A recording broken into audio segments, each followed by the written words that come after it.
Hi, this is Shannon from No Shelf Control. Thanks for joining me this evening. I am back with another video about new releases you might have missed. I did a video about new releases from early January and then did one on new releases from late January, and you guys really seem to enjoy those. So I promised I would come back with those from early February. Now, these books have just published. And so you should be able to get your hands on them pretty easily. I promise I will continue to do these every couple of weeks as I investigate the new releases and see which books I'm really excited about. I will come back and share those with you. If you want to see the early January video and the late January video and you haven't seen those yet, they'll be in the description. But let's go ahead and talk about the February releases, or the early February releases, that you don't want to miss. The first one is called Big Swiss, and it's by Jen Beagin. There are a couple books that I'll talk about tonight that you may have heard of, but there are a few that I'm guessing you haven't heard of, and this may be one of them.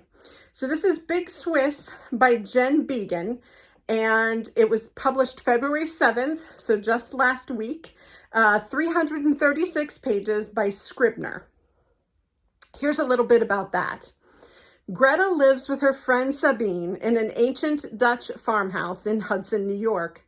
The house, built in 1737, is unrenovated, uninsulated, and full of bees. Greta spends her days transcribing therapy sessions for a sex coach who calls himself Ohm. She becomes infatuated with his newest client, a repressed married woman she affectionately refers to as Big Swiss, since she's tall, stoic, and originally from Switzerland. Greta is fascinated by Big Swiss's refreshing attitude toward trauma.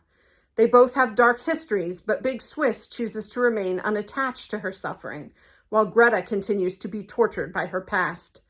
One day, Greta recognizes Big Swiss's voice at the dog park. In a panic, she introduces herself with a fake name, and they quickly become enmeshed. Although Big Swiss is unaware of Greta's true identity, Greta has never been more herself with anyone. Her attraction to Big Swiss overrides her guilt, and she'll do anything to sustain the relationship.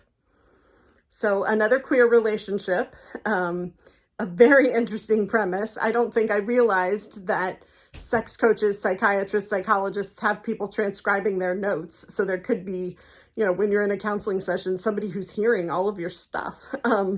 But this would be a really interesting way to meet someone, and I'll be intrigued to see what happens between Greta and Big Swiss. So that book is called Big Swiss, and it's by Jen Beagin. The next one on my list is another one you may not have heard of. It's called Brutes, and it's by an author named Diz Tate. It is published February 7th, so again, just a couple of weeks ago, by Catapult, and it's 304 pages. This one says, The Virgin Suicides meets the Florida Project in this wildly original debut, a coming-of-age story about the crucible of girlhood from a writer of rare and startling talent. We would not be born out of sweetness. We were born out of rage. We felt it in our bones. In Falls Landing, Florida, a place built of theme parks, swampy lakes, and scorched bougainvillea flowers, something sinister lurks in the deep. A gang of 13-year-old girls obsessively orbit around the local preacher's daughter, Sammy. She is mesmerizing, older, and in love with Eddie. But suddenly, Sammy goes missing. Where is she? Watching from a distance, they edge ever closer to discovering a dark secret about their fame-hungry town and the cruel cost of a ticket out. What they see will continue to haunt them for the rest of their lives. Through a darkly beautiful and brutally compelling lens, Diz Tate captures the violence, horrors, and manic joys of girlhood. Brutes is a novel about the seemingly unbreakable bonds in the we of young friendship and the moment it is broken forever. I loved The Virgin Suicides. I loved pretty much everything I've ever read that Jeffrey Eugenides wrote. I don't know The Florida Project. I do love a coming-of-age story, and one that seems more true than saccharine. So really, really interested to see what happens in this story of Sammy and the girls that are gathering around her. So next up is a memoir. Love a good memoir. This one is a memoir called B.F.F. by Christy Tate. She's the author that wrote Group, if you have read that one. And this was published February 7th, 304 pages by Avid Reader Press and Simon & Schuster. So, I'm going to read you a little bit of this synopsis. From the author of Group, a New York Times bestseller and Reese's Book Club pick, comes a moving, heartwarming, and powerful memoir about Christy Tate's lifelong struggle to sustain female friendship and the friend who helps her find the human connection she seeks. After more than a decade of dead-end dates and dysfunctional relationships, Christy Tate has reclaimed her voice and settled down. Her days of agonizing in group therapy over guys who won't commit are over. The grueling emotional work required to attach to another person tucked neatly into the past. Or so she thought. Weeks after giddily sharing stories of her new boyfriend at Saturday morning recovery meetings, Christy receives a gift from a friend. Meredith, 20 years older and always impeccably accessorized, gives Christy a box of holiday-themed scarves as well as a gentle suggestion. Maybe now is the perfect time to examine why friendships give her trouble. The work never ends, right? She says with a wink. Christy isn't so sure, but she soon realizes that the feeling of apartness that has plagued her since childhood isn't magically going away now that she's in a healthy romantic relationship. Interesting. So I think that grown woman friendships are some of the hardest to forge. It's not like when you're in college, and everybody's looking to make friends. You can make friends with, friends of your kids' friends, but then, your kids have to get along. You have to parent in similar ways. You can make friends with friends of your spouse or at work, but there's complications with all of that. So really, really interested to see what Christy Tate has to say about making friends after having read what she wrote in Group about finding a life partner. So I think this one's going to be great, and I hope you'll check it out. The next one I want to talk about, number 4 on my list of 7, is Looking for Jane, and that is by Heather Marshall. Published February 7th, again, 400 pages by Atria Books. This is again a debut.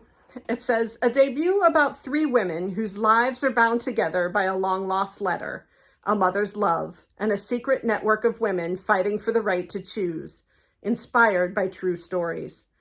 2017, when Angela Creighton discovers a mysterious letter containing a life-shattering confession, she is determined to find the intended recipient. Her search takes her back to the 1970s when a group of daring women operated an illegal underground abortion network in Toronto, known only by its whispered code name, Jane. 1971. As a teenager, Dr. Evelyn Taylor was sent to a home for fallen women where she was forced to give up her baby for adoption, a trauma she has never recovered from. Despite harrowing police raids and the constant threat of arrest, she joins the Jane Network as an abortion provider, determined to give other women the choice she never had. 1980. After discovering a shocking secret about her family, 20-year-old Nancy Mitchell begins to question everything she has ever known. When she unexpectedly becomes pregnant, she feels like she has no one to turn to for help. Grappling with her decision, she locates Jane and finds a place of her own alongside Dr. Taylor within the network's ranks, but she can never escape the lies that haunt her. So this is an incredibly timely book. I'm sure that it was being written before the Roe v. Wade decision that happened last year, but definitely a really timely topic, and of course goes, it's a saga that passes through the years, so it has my attention. Again, I love the cover on this. I don't know if you notice, but inside the picture of this woman, there's a rotary dial phone. So I think that's very intriguing. Okay, the next one, number 5 on my list, Stone Blind by Natalie Haynes. This one was again published February 7th. And this is Medusa's story. It is 384 pages, published by Harper.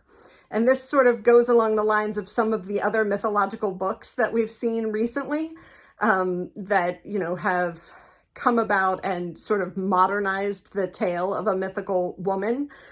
So I'm curious about this one. Here's what it says. A fresh take on the story of Medusa, the original monstered woman. They will fear you and flee you and call you a monster. The only mortal in a family of gods, Medusa is the youngest of the Gorgon sisters. Unlike her siblings, Medusa grows older, experiences change, feels weakness. Her mortal lifespan gives her an urgency that her family will never know. When the sea god Poseidon assaults Medusa in Athena's temple, the goddess is enraged. Furious by the violation of her sacred space, Athena takes revenge on the young woman. Punished for Poseidon's actions, Medusa is forever transformed. Writhing snakes replace her hair, and her gaze will turn any living creature to stone. Cursed with the power to destroy all she loves with one look, Medusa condemns herself to a life of solitude. Until Perseus embarks upon a fateful quest to fetch the head of a Gorgon, in Stone Blind, classicist and comedian Natalie Haynes turns her understanding of this legendary myth on its head, bringing empathy and nuance to one of the earliest stories in which a woman, injured by the powerful man, is blamed, punished, and monstered for the assault. Interesting. So it reminds me a little bit of Wicked, how they take the Dorothy story and the story of Glenda the Good Witch and the Bad Witch, Ethelba, and, flip it on its head. This feels a little bit like that to me, so I can't wait to read it. The next one is called The Applicant by Nazli Koka. And this one is published February 14th, so just today. This very day, this one is being released. And it is 304 pages by Grove Press. Again, this is a debut. And it is blurbed by Alif Batuman, who calls it an important and radical new literary voice. The Applicant explores with wit and brevity what it means to be an immigrant woman and emerging writer. It's 2017, and Layla, a Turkish 20-something living in Berlin, is scrubbing toilets at an Alice in Wonderland-themed hostel after failing her thesis, losing her student visa, and suing her German university in a Kafkaesque attempt to reverse her failure. Increasingly distant from what used to be at arm's reach, writerly ambitions, tight-knit friendships, and a place to call home, Layla attempts to find solace in the techno beats of Berlin's nightlife with little success. Right as the clock winds down on the hold on her visa, Layla meets a conservative Swedish tourist and begins to fall in love, or something like it. Will she accept an IKEA life with the Volvo salesman and relinquish her creative dreams, or return to Turkey to her mother and sister, codependent and enmeshed, her father's ghost still haunting their lives? While she waits for the German court's verdict on her future, in the pages of her diary, Layla begins to parse her unresolved past and untenable present. An indelible character, at once precocious and imperiled, Layla gives voice to the working class and immigrant struggle to find safety, self-expression, and happiness. The Applicant is an extraordinary dissection of a liminal life between borders and identities, an original and darkly funny debut. Now, it's interesting that it says funny at the end. I don't know that I would have gathered from the rest of the synopsis that it was going to be funny. What I did gather is that there'll be some parts of her journal in this. And as I've mentioned before, I love something that's written in an alternate format. So I'll be interested to read journal entries.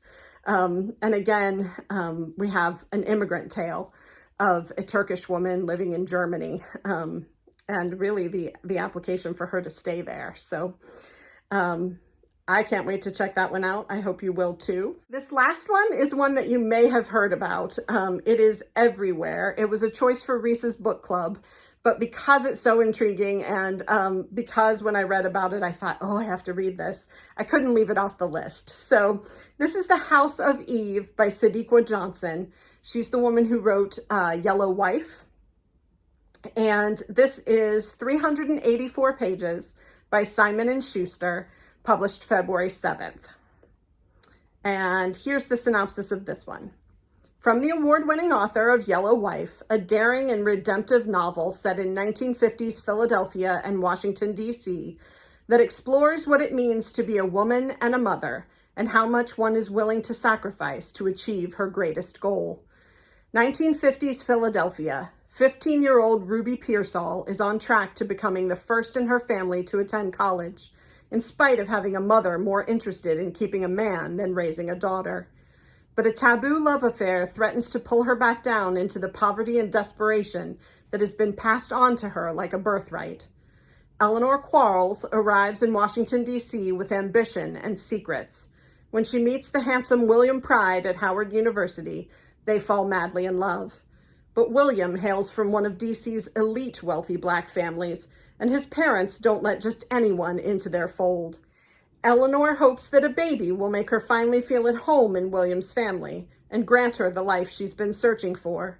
But having a baby and fitting in is easier said than done. With their stories colliding in the most unexpected of ways, Ruby and Eleanor will both make decisions that shape the trajectory of their lives. So two women, 1950s Philadelphia and DC, are going to collide, and we'll see how their lives intertwine.